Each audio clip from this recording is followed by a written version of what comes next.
വിശുദ്ധ മത്തായി എഴുതിയ സുവിശേഷം 11-ാം അധ്യായം 20 മുതൽ 24 വരെയുള്ള വചനങ്ങളാണ് ഇന്ന് പരിശുദ്ധ സുവിശേഷത്തിലൂടെ നാം വായിക്കുന്നത്.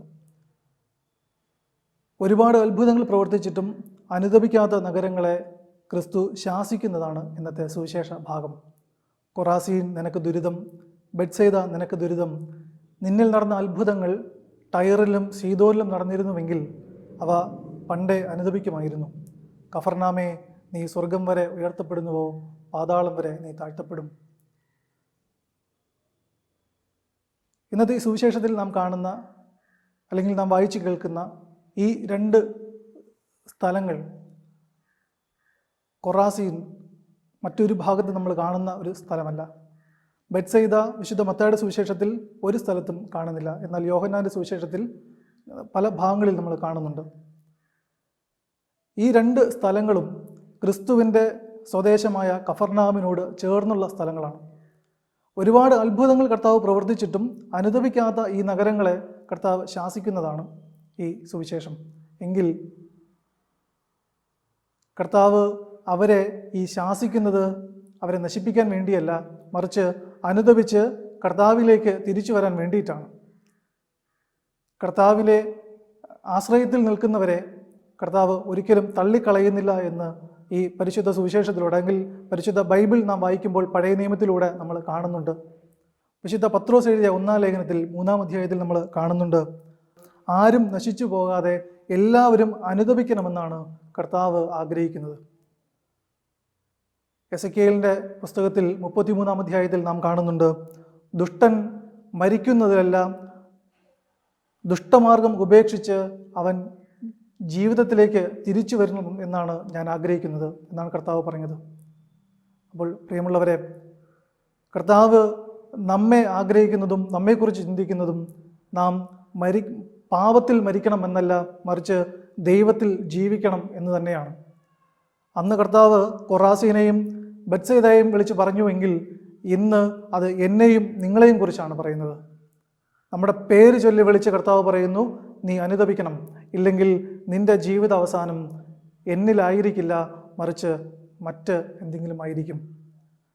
കർത്താവിൻ്റെ വാഗ്ദാനം നമുക്കുള്ളത് അവൻ്റെ വലതുഭാഗത്തുള്ളവരോട് കൂടെ എണ്ണപ്പെടുവാൻ വേണ്ടിയിട്ടാണ്. നമ്മുടെ ജീവിതം അവസാനിക്കേണ്ടത് കർത്താവിങ്കലാണ്. പ്രിയമുള്ളവർ, ഈ കോവിഡിൻ്റെ ഈ ഒരു കാലഘട്ടത്ത് കർത്താവിൻ്റെ അനുഗ്രഹങ്ങൾ ഒരുപാട് സ്വീകരിച്ചവരാണ് നാം. പ്രത്യേകിച്ചും ഈ കോവിഡിൻ്റെ ഒരു കാലഘട്ടം നമ്മുടെ ജീവിതങ്ങളിൽ നാം ഒന്ന് തിരിഞ്ഞു നോക്കിയാൽ ജീവിതത്തിൻ്റെ ഓരോ നിമിഷവും അമ്മയുടെ ഗർഭത്തിൽ ഉരുവായ ആ നിമിഷം മുതൽ ഇന്ന് ഈ നിമിഷം വരെ കർത്താവ് എന്നെ പരിപാലിച്ച കർത്താവിൻ്റെ പരിപാലനയെ നാം ഓർക്കണം. നമുക്കറിയാം, ഗർഭപാത്രത്തിൽ നിന്നും മരിച്ചു പോകുന്ന കുഞ്ഞുങ്ങളുണ്ട്, പ്രസവിച്ച് കഴിഞ്ഞ ഉടനെ മരിച്ചു പോകുന്ന കുഞ്ഞുങ്ങളുണ്ട്, ജീവിതത്തിൽ ഒന്നുമാകാതെ മരിച്ചു പോകുന്ന ആൾക്കാരുണ്ട്. അവിടെ നിന്ന് എല്ലാം കർത്താവ് നമ്മെ രക്ഷിച്ച് കർത്താവിൻ്റെ പരിപാലനയാൽ നമ്മെ ഈ നിമിഷം വരെ കർത്താവ് വഴി നടത്തി. അങ്ങനെയെങ്കിൽ എൻ്റെ ജീവിതം അത് ദൈവത്തിന് വേണ്ടി മാറ്റിവെക്കേണ്ട ഒരു ജീവിതമാണ്. ആ ജീവിതത്തിന് വേണ്ടിയിട്ടാണ് നാം പോരാടേണ്ടത്. വിശുദ്ധ പത്രോസ് നമ്മെ ഓർമ്മിപ്പിക്കുന്നു, നീതിമാന്മാർ കഷ്ടിച്ച് മാത്രം രക്ഷിക്കപ്പെടുന്നു എങ്കിൽ ദുഷ്ടൻ്റെയും പാപികളുടെയും അവസ്ഥ എന്തായിരിക്കും എന്ന്. കർത്താവിൻ്റെ വചനം ജീവിച്ച് അനുസരിച്ച് ജീവിക്കാൻ കർത്താവ് നമ്മെ പഠിപ്പിച്ചതുപോലെ, നിങ്ങൾ പരസ്പരം സ്നേഹിക്കുന്നു എങ്കിൽ നിങ്ങൾ എൻ്റെ ശിഷ്യന്മാരെന്ന് ലോകം നിങ്ങളെ വിളിക്കും. അതേ പ്രിയമുള്ളവരെ, കർത്താവിൻ്റെ ശിഷ്യന്മാർ എന്ന് വിളിക്കപ്പെടുന്ന നാം, കർത്താവിൻ്റെ ശിഷ്യനെന്ന് പറയപ്പെടുന്ന നാം, സ്വയം അഭിമാനിക്കുന്ന നാം, കർത്താവ് പറഞ്ഞ ഈ കർത്താവിൻ്റെ സ്നേഹത്തിന് അധിഷ്ഠിതമായി പിതാവായ ദൈവം ക്രിസ്തുവിലൂടെ നമുക്ക് കാണിച്ചു തന്ന ആ സ്നേഹത്തിന് അധിഷ്ഠിതമായി ജീവിക്കുന്നുണ്ടോ എന്ന് നാം ഒന്ന് ചിന്തിക്കണം. കർത്താവിൻ്റെ സ്നേഹമാണ് നമ്മുടെ ജീവിതത്തിൻ്റെ പ്രധാനപ്പെട്ട മുഖമുദ്ര. കർത്താവിൻ്റെ ശാസനം നമ്മെ സംബന്ധിച്ച് നമുക്ക് ജീവിതത്തിലേക്കുള്ള ഒരു വഴിയാണ്. എൻ്റെ വിശ്വാസം അത് കർത്താവ് എന്നെ പഠിപ്പിച്ച ആ വചനങ്ങളിൽ മാത്രം ഒതുങ്ങി നിൽക്കാനുള്ളതല്ല, മറിച്ച് എൻ്റെ ജീവിതത്തിലൂടെ മറ്റുള്ളവരിലേക്ക് കൊടുക്കാനുള്ളതാണ്. എൻ്റെ ജീവിതം കൊണ്ട് ഞാൻ സുവിശേഷം പ്രസംഗിക്കുന്നവരായി, സുവിശേഷം ജീവിക്കുന്നവരായി മാറുമ്പോൾ സുവിശേഷമായിട്ട് നാം ഓരോരുത്തരും മാറുന്നു. സുവിശേഷമായിട്ട് മാറുമ്പോൾ നാം ക്രിസ്തുവായി മാറുന്നു. അപ്പോൾ മറ്റുള്ളവർ നമ്മെ നോക്കി പറയും, ദാ പോകുന്നത് ക്രിസ്തുവാണ് എന്ന്. ക്രിസ്തു ആണ് എന്ന് നമ്മെ നോക്കി പറയുവാനുള്ള കൃപ, അതിനു വേണ്ടിയുള്ള ആ കൃപയ്ക്ക് വേണ്ടി നാം ആത്മാർത്ഥമായിട്ട് പ്രാർത്ഥിക്കണം. ആ കൃപ എൻ്റെ ജീവിതത്തിൽ എന്നും നിലനിൽക്കണം.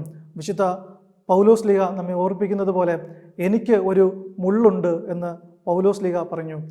പൗലോസ്ലീഹ ആ പറഞ്ഞത് തൻ്റെ ജീവിതത്തിലുണ്ടായ എല്ലാ പ്രശ്നങ്ങളെയും കുറിച്ചാണ് എങ്കിൽ, അത്രയും വിശുദ്ധനായ ഒരു പൗലോസിന് ആ ഒരു മുള്ളിനെക്കുറിച്ച് പറയാൻ, തൻ്റെ ജീവിതത്തിൽ ഒരു കുറവുണ്ടെന്ന് പറയേണ്ടി വന്നു എങ്കിൽ, പാപികളായ നമ്മെ സംബന്ധിച്ച് നമ്മുടെ ജീവിതത്തിൽ എന്തുമാത്രം കുറവുകളുണ്ട്. അപ്പോൾ ആ കുറവുകളെ നിറവുകളാക്കി മാറ്റാൻ കഴിയുന്നത് ക്രിസ്തുവിന് മാത്രമാണ്. ആ ക്രിസ്തു നമ്മെ ഓർമ്മിപ്പിക്കുന്നത് പോലെ എൻ്റെ ജീവിതത്തിലൂടെ ക്രിസ്തുവിനെ കൊടുക്കുവാൻ, എല്ലാവർക്കും ക്രിസ്തുവിനെ കൊടുക്കുവാൻ, അനുതാപത്തോടെ മറ്റുള്ളവർക്ക് ക്രിസ്തുവിനെ നൽകുന്ന ഒരു ജീവിതമായിട്ട് മാറ്റുവാൻ നാം പരിശ്രമിക്കണം. കൊറാസീനോടും ബെത്സേദയോടും കർത്താവ് ശാസനം നൽകിയെങ്കിൽ ആ ശാസനം നമ്മിൽ നിന്നും അകന്ന് നിൽക്കാൻ നാം പരിശ്രമിക്കുക. അതിനുവേണ്ടി നാം പ്രാർത്ഥിക്കുക.